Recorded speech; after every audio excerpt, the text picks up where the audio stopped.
ఒక మనిషి తన కూతురు ప్రాణాల కోసం 60 సవర్ల బంగారం తీసుకొని బయలుదేరాడు.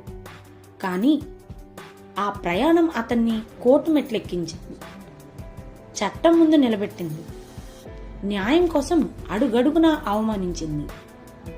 ఇక అదే సమయంలో దేవుడే దిగివచ్చినా నా మాటే జరుగుతుంది అని అహంకారంతో మాట్లాడిన ఒక లాయర్.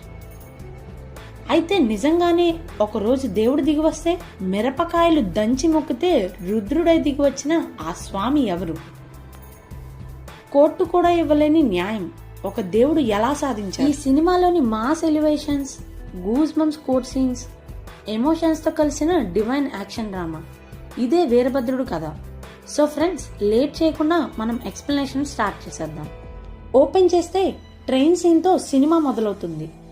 ఒక తండ్రి తన కలలో ఒక ఉగ్ర రూపం చూసి ఒక్కసారిగా భయంతో లేచిపోతాడు. ఆ రూపం ఎవరో కాదు, వీరభద్రుడు. ఇక మరోవైపు ఒక తండ్రి తన కూతురుతో కలిసి ట్రైన్లో ప్రయాణిస్తూ ఉంటాడు. మధ్యలో ట్రైన్ ఆగిపోవడంతో ఆటోలో వెళ్లాలని నిర్ణయించుకుంటారు. కానీ అక్కడే వాళ్ళ జీవితాన్ని మార్చేసే ఒక ఘటన జరుగుతుంది. ఇద్దరు దొంగలు వచ్చి వాళ్ళ బ్యాగ్తో పాటు మెడలో చైన్ కూడా లాక్కొని పారిపోతారు. వెంటనే పోలీస్ స్టేషన్కి వెళ్లి కంప్లైంట్ ఇస్తారు. ఎంత బంగారం ఉంది అని ఎస్ఐ మేడం అడిగితే 60 సవర్లు అని చెప్పగానే స్టేషన్ మొత్తం షాక్ అయిపోతుంది. ఎఫ్ఐఆర్ ఫైల్ అవుతుంది. ఇక ఆటోలో వెళ్తుంటే డ్రైవర్ కూడా సెటైర్ వేస్తాడు. అంత బంగారం బ్యాగ్లో తీసుకొస్తారా? మహేష్ బాబు పక్కన ఇల్లేమైనా కొంటావా అని. అప్పుడు ఆ పెద్ద ఆయన చెప్పే మాట ఎమోషనల్గా ఉంటుంది. నా కూతురు సర్జరీ కోసం గోల్డ్ రేట్ ఎక్కువ వస్తుందని అమ్మడానికి తీసుకొచ్చాను. అయితే పోలీస్ కాల్ చేసి బంగారం దొరికింది అని స్టేషన్కి రమ్మంటారు. కానీ అక్కడికి వెళ్ళాక తెలిసేది ఏమిటంటే, చట్టపరంగా ఆ ప్రాపర్టీ తిరిగి పొందాలంటే కోర్టుకి వెళ్లాల్సిందే. అక్కడే ఎంట్రీ ఇస్తుంది త్రిష. త్రిష పేరు ప్రీతి. కోర్టులో ఆమె arguments, intelligence, confidence next level ఉంటుంది. కానీ అపోనెంట్ లాయర్ మాత్రం కేసుని పూర్తిగా తప్పుదోవ పట్టించి చివరకు గెలుస్తాడు. అప్పుడు త్రిష డైలాగ్, అన్యాయం ఎన్నాళ్ళో నిలవదు అనేసి. కానీ అపోనెంట్ లాయర్ ఇగోతో, ఇది నా కోర్టు, దేవుడే దిగివచ్చినా నేను చెప్పిందే జరుగుతుంది అని పొగరుగా సమాధానం ఇస్తాడు. ఒకరోజు కోర్టు బయట ఆ పెద్ద ఆయన తన కలలో చూసిన అదే రూపాన్ని కోర్టు బయట చూస్తాడు. అక్కడికి వెళ్లి ఆ దేవుడు ఎవరు అని అడిగితే ఈ సీన్ అయితే సినిమాలో గూస్ బంప్స్ ఇస్తుంది. పేద, ధనిక, కులం, మతం తేడా లేకుండా అందరినీ కాపాడే స్వామి. కొబ్బరికాయ కొట్టి కర్పూరం వెలిగిస్తే శాంతించే దేవుడు కాదు, మనసులో మొక్కి మిరపకాయలు దంచితే రుద్రుడై దిగొచ్చే స్వామి, అదే వీరభద్రుడు అని ఒక గూస్ బంప్స్ ఇచ్చే సీన్ అయితే మొదలవుతుంది. ఇక కేసు మాత్రం నెలలు తరబడి వాయిదాలు పడుతూనే ఉంటుంది. లాయర్స్, హోటల్ బిల్స్ అని, ఫుడ్ బిల్స్ అని పేరుతో ఆ పెద్దాయన దగ్గర డబ్బులు లాగేస్తూనే ఉంటారు. ఇంకా వరస్ట్ ఏంటంటే 60 సవర్లలో 15 సవర్లు పోలీసుల దగ్గరే మిస్ అయ్యాయని తెలిసినా కూడా లాయర్స్ మ్యానిపులేషన్ చేసి తమకే లాభం చేసుకుంటారు. ఇంతలో కూతురి హెల్త్ రోజు రోజుకి క్షీణిస్తూనే ఉంటుంది. ఒకరోజు ఆ అమ్మాయి ఏడుస్తూ చెప్తుంది, నాన్న, వీళ్ళు మనల్ని వాడుకుంటున్నారు, మనం ఊరికి వెళ్ళిపోదాం అనేసి చెప్తుంది. కానీ ఆ సీన్ అయితే చాలా ఎమోషనల్గా కనెక్ట్ అవుతుంది. ఫైనల్లీ జడ్జిమెంట్ వచ్చే రోజు జడ్జి చేతికి గోల్డ్ అందబోతున్న టైంలోనే ఎమర్జెన్సీ అంటూ జడ్జి వెళ్ళిపోతాడు. అక్కడ ఆ పెద్ద ఆయన బ్రేక్ డౌన్ అయిపోయి, నా బంగారం నాకిచ్చి పంపించండి, 4 నెలల నుంచి నేను తిరుగుతున్నాను అనేసి బోర్ను వెలిపిస్తాడు. అది చూసిన లాయర్ ఆయన్ని అందరి ముందు అవమానిస్తాడు.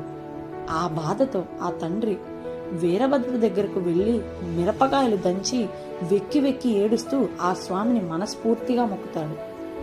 ఎగ్జాక్ట్లీ 35 నిమిషాల తర్వాత మన సూర్య ఎంట్రీ అయితే నెక్స్ట్ లెవెల్లో ఉండబోతుంది.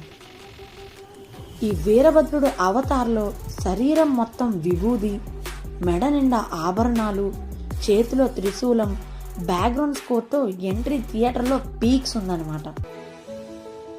ఇక వచ్చి లాయర్ గ్యాంగ్ని చితక్కొడతారు.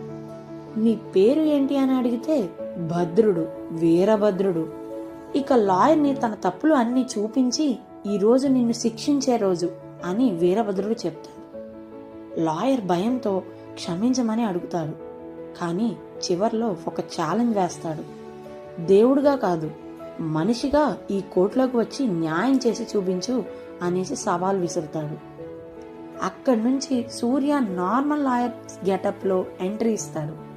నాకు నమ్మకం లేదు నాన్న, మనం ఇక్కడి నుంచి ఊరు వెళ్ళిపోదామని ఆ పెద్దాయనతో అంటుంటే మధ్యలోంచి నన్ను నమ్ముతారా అని ఒక్క డైలాగ్తో వచ్చే ఎంట్రీ చాలా పవర్ఫుల్గా ఉంటుంది.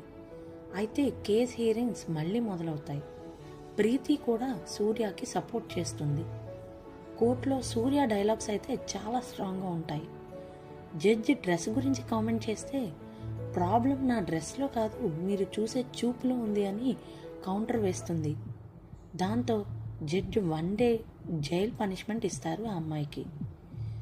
కాకపోతే జైల్లో ఉండగానే సివియర్ కండిషన్ వల్ల హాస్పిటల్కి తీసుకువెళ్లాల్సి వస్తుంది. ఇంతలో ఆ పెద్దాయన బంగారం చేతికి అందగానే చాలా ఆనందంతో కోర్టు మెట్లు దిగుతుండగా అతనికి ఒక ఫోన్ కాల్ వస్తుంది. ఆ ఫోన్ కాల్లో ఆ అమ్మాయి చనిపోయిందని తెలుస్తుంది. ఆ వార్త విన్న ఆ తండ్రి కోర్టులోనే బంగారం విసిరేస్తూ, నా కూతురు చనిపోయింది, ఇప్పుడు ఈ నగలు నాకెందుకు అని ఒక చాలా సెంటిమెంట్ ఎమోషనల్ సీన్ కనెక్ట్ అవుతుంది. ఇకపోతే సెకండ్ హాఫ్లో ప్రీతి మరో పవర్ఫుల్ కేసు తీసుకుంటుంది. ఒక ఎక్స్ మినిస్టర్ కేస్. ఇక్కడ కాదు కాదు కాదు కాదు ప్రీతియే ఆ కేసుని తీసుకునేలాగా వీరభద్రుడు సృష్టిస్తారు. అక్కడి నుంచి ఎవరైతే కోర్టులో అబద్ధం చెప్తారో వాళ్ళ నోళ్ళు వాళ్లే పడిపోవాలి అని ఒక కామెడీ టచ్తో విట్నెసెస్ వాళ్లే తమ నోటితో అబద్ధం బయటపెడతారు.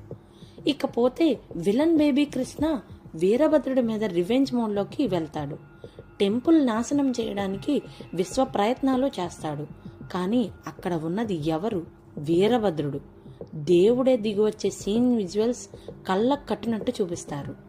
తర్వాత కోర్ట్ని మోడర్నైజ్ చేసి గూగుల్ ఆఫీస్లా మార్చేసే ఒక కాన్సెప్ట్ ఇంట్రెస్టింగ్గా ఉంటుంది. ఇకపోతే క్లైమాక్స్లో జడ్జి చెప్పే డైలాగ్ సినిమాకి చాలా అందంగా కనబడుతుంది. హంతకుడికి 28 ఏళ్ల శిక్ష మాత్రమే పడుతుంది, కానీ నేను బ్రతికే ఉన్నాను అని చెప్పడానికి వచ్చిన మనిషిని ఈ కోర్టు 30 ఏళ్లుగా శిక్షించింది. ఒక జ్యుడిషియల్ కమ్యూనిటీగా మేము ఓడిపోయాం అని చెప్తూ చివరికి అతనికి న్యాయం జరిగింది కాదు, ఈరోజు కోర్టే గెలిచింది అన్న ఒక్క డైలాగ్తో సినిమా అయితే ముగుస్తుంది. ఓవరాల్గా సినిమాలో first half emotional court drama, అలాగే సూర్య డివైన్ ఎంట్రీ సీన్స్ చాలా బాగుంటాయి.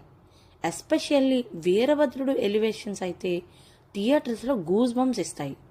సెకండ్ హాఫ్ కొంచెం కామెడీ అండ్ ఫ్యాంటసీ వైపు వెళ్ళినా లాస్ట్ 10 minutes మాత్రం ఫుల్ హైప్ మోడ్లో ఉంటుంది. Devotion, justice, emotion, mass elevations కలిపిన unique court room fantasy drama ఇది.